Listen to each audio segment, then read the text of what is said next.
Bonsoir, à la une de ce JT. La colère des restaurateurs alors que le gouvernement envisage de relever la TVA. Nous en parlerons dans quelques instants avec Jean-Marc Roffa. Rencontre avec Linda, sans domicile fixe. Nous verrons comment elle se débrouille tant bien que mal pour se protéger du froid de ces derniers jours. Et puis direction Givors et sa cité des étoiles, un ensemble architectural qui fête ses 30 ans cette année. On ne l'attendait plus, mais depuis quelques jours, pas de doute, l'hiver a fait son retour dans le Rhône. Le thermomètre a chuté de près de 15 degrés en seulement un week-end. Et comme à chaque fois, c'est aux sans-abri que l'on pense. À 2 jours de l'ouverture du plan hivernal, comment font-ils pour trouver un peu de chaleur en journée notamment? Emmanuel Lebon a rencontré Linda qui vit dans la rue depuis quelques mois. C'est important le temps pour nous. Voilà. Comme ça le matin, on se dit, il va pleuvoir. Par contre, c'est affronter la nuit maintenant. Ça fait peur. La peur du froid, cela fait plusieurs mois que Linda est à la rue. À 46 ans, cette maman de 2 enfants a perdu travail et maison il y a quelques années. Un engrenage qu'elle n'a pas su empêcher, une condition de vie qui dégrade aujourd'hui son état de santé. Et il fait très très froid. J'ai 46 ans, on s'épuise de plus en plus, moi et mon ami qui a été blessé. Et aidez-nous s'il vous plaît.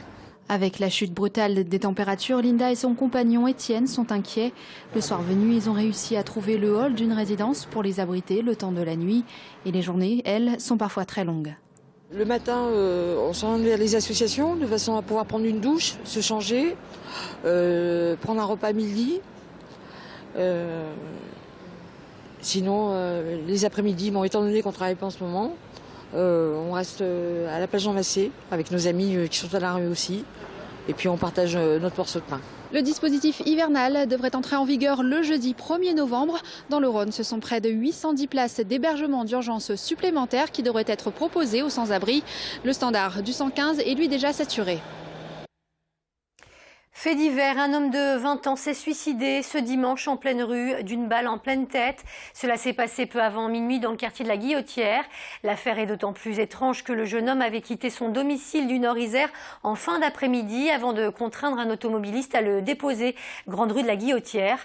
Après avoir laissé partir le conducteur, le jeune homme s'est finalement suicidé alors que la police venait d'arriver sur place. On ne connaît pas encore les raisons précises qui ont motivé son geste. Une enquête est en cours. L'ouragan Sandy s'éloigne peu à peu de la côte est américaine, laissant derrière elle un paysage de désolation. À New York, notamment, des milliers de foyers sont toujours sans électricité. La ville, habituellement si grouillante de vie, est quasi désertée, à la fois des habitants mais aussi des touristes, bien sûr. Quelques Lyonnais en vacances ont d'ailleurs vécu ce phénomène météorologique exceptionnel de très près. C'est le cas de Vincent, logé dans un hôtel près de Little Italy. Il nous livre son témoignage. Nous, on a une chambre en fait qui donne vraiment sur Manhattan. On est au 16e étage. Et là, ce qui était hyper impressionnant, c'est le building en fait qui bouge. On avait vraiment l'impression d'être dans un bateau. Ça tanguait à droite, à gauche, des bruits de craquements métalliques. Et c'est ça en fait qui était le plus impressionnant. Mais c'est vrai que là, on est dans la rue. Voilà, bon, qu'est-ce qu'on voit? On voit des poubelles renversées, on voit des arbres arrachés. Ce qu'il y a, c'est que New York, c'est une ville qui vit 7 jours sur 7, 24 heures sur 24. Et c'est vrai que depuis 48 heures, on soirée un dimanche matin à Lyon, quoi. C'est-à-dire que tout est fermé, les gens se promènent, il n'y a pas de vie, quoi. Social, Renault Trucks pourrait à nouveau avoir recours au chômage partiel. La direction du groupe l'a en tout cas laissé entendre il y a quelques jours, parlant d'un contexte économique difficile. Selon les dirigeants, la vente de véhicules neufs reste inférieure de 30% par rapport à 2008. Notez que les sites de Vénissieux et de Saint-Priest ont déjà connu ces mesures de chômage partiel. C'était en 2008 justement, des mesures qui avaient finalement duré 2 ans. C'est un rapport qu'ils ont un peu de mal à digérer. Les restaurateurs sont en colère contre Thomas Thévenoud. Ce député socialiste a remis aujourd'hui un rapport à l'Assemblée nationale qui plaide pour un relèvement de la TVA. Selon lui, les engagements pris par les restaurateurs n'ont pas été tenus. Selon ces derniers, cette mesure pourrait être catastrophique pour l'emploi. Pour en parler, retrouvons justement en direct Jean-Marc Roffa. Il est accompagné d'un responsable de l'UMIH. Effectivement, c'est la colère chez les restaurateurs. On se souvient, il y a quelque temps, la baisse de la TVA leur avait permis de faire des efforts, d'embaucher, d'améliorer le service. Alors, est-ce que vous vivez aujourd'hui cette annonce possible d'une augmentation comme une sanction ?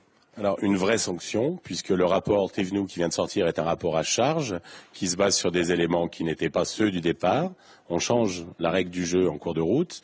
On nous annonce une baisse des prix qui aurait dû être de 9%, alors que ça n'a jamais été le contrat que nous avions signé. Il y avait une baisse de 11,8% de la TVA. Cette baisse de 11,8% partagée en trois entre l'investissement, les salariés et les consommateurs. Certains vous ont reproché de ne pas avoir joué le jeu en termes de baisse de prix, d'embauche. Alors le jeu a été joué pendant la période de référence qui avait été déterminée par le gouvernement, qui était un gros 6 mois, 9 mois en tout. Et sur ces 9 mois, les prix ont baissé de 2,5%, quand les autres prix à l'époque de crise, 2009, ils se sont envolés de 3, donc le delta est largement en faveur des restaurateurs. Parallèlement, nos fournisseurs n'ont pas baissé leurs prix. La viande, le poisson, les légumes ont monté. Si la hausse est confirmée dans quelques semaines, qu'est-ce qui va se passer pour vous, pour votre profession? Deux mesures directes. Il va y avoir une augmentation de nos tarifs, puisque nos tarifs sont hors taxe, et donc la TVA viendra se rajouter, se remplacer à celle qui existe actuellement, qui est de 7%. Si nous passions à 19,6, eh bien l'augmentation serait d'autant. Alors avec une baisse effectivement, les consommateurs consommeront moins, un transfert certainement du mode de restauration, des gens qui allaient prendre de la restauration à table, eh bien mangeront peut-être à midi un sandwich, et une perte de nos effectifs, donc une baisse de 10% de nos effectifs, 1 million de salariés en France dans l'hôtellerie-restauration, on peut perdre jusqu'à 100 000 emplois du fait de l'augmentation de la TVA. Je suppose que vous négociez actuellement avec le gouvernement, alors qu'est-ce que vous mettez sur la table comme argument ? Toutes les semaines, nous sommes à Bercy pour négocier. Alors négocier des mesures, parce que d'abord la sauvegarde de l'emploi dans nos entreprises, la sauvegarde de nos entreprises, et puis être concurrentiel par rapport à d'autres types de restauration et d'autres pays. Effectivement, quand on a une destination touristique comme la France, eh bien il faut être concurrentiel. Et la TVA, on va perdre cette concurrence. Voilà, eh bien, il faut être patient. Les professionnels, vous l'avez compris, sont inquiets. La réponse du gouvernement devrait tomber logiquement à la mi-novembre. Merci beaucoup Jean-Marc pour toutes ces précisions. Et puis restons dans la gastronomie. Depuis quelques heures, on en sait un peu plus sur le projet de la fameuse cité dédiée à l'art culinaire que Lyon souhaite accueillir. Gérard Collomb a dévoilé les grandes lignes du dossier lyonnais, un dossier qui a été présenté il y a 15 jours au ministère de la Culture. On découvre notamment qu'en cas de sélection, plus de 15 000 m² lui seront consacrés au sein de l'ancien Hôtel-Dieu. Un parcours du goût avec musée, restaurants et laboratoires sont notamment prévus. Après la cité de la gastronomie, place à la cité des étoiles. Ici, pas de grands chefs ni de restaurants, mais des logements, plus de 200 au total. Cet ensemble réalisé il y a tout juste 30 ans par l'architecte Jean Renaudy fait désormais partie intégrante de la ville de Givors. Certains de ses habitants n'ont même jamais voulu la quitter. Jean-Marc Roffard en a rencontré quelques-uns. Aujourd'hui, près de 300 foyers de cette cité givordine ont toujours la tête dans les étoiles. Cela fait 30 ans que cela dure grâce à l'imagination de l'architecte Jean Renaudy. Il lui a fallu 6 ans de 1976 à 1982 pour relever ce défi digne de Le Corbusier. Certains habitants l'ont bien connu. Jean Renaudy était un architecte communiste, connu beaucoup de partout. Donc il est venu un samedi à Givors. Et moi, je travaillais encore à ce moment-là. En avance sur son temps, Renaudy avait déjà prévu la mixité avec un gros pourcentage de logements sociaux, mais aussi des copropriétaires. L'originalité, c'est que chaque appartement est unique dans sa conception, avec toujours beaucoup de lumière et des terrasses verdoyantes. On s'aperçoit que la forme des étoiles, c'est principalement le haut de ces bâtiments. Les appartements en eux-mêmes ne sont pas forcément en forme d'étoile, sont plutôt en triangle. On remarque les pointes des différents appartements, avec aussi la présence très forte de ces terrasses, parfois elles-mêmes en pointe également. Si certains ne sont pas convaincus de la beauté architecturale, ces habitants, eux, sont de véritables fans du style Renaudy. Les étoiles de Renaudy, c'est renommé. On a réussi à tout caser, même le piano qui est monté par les escaliers. Des visites sont organisées le dimanche matin avec 300 mètres de dénivelé. Il faut compter 40 minutes pour en faire le tour. La Cité des Étoiles fête ses 30 ans jusqu'au 8 décembre avec de nombreuses animations.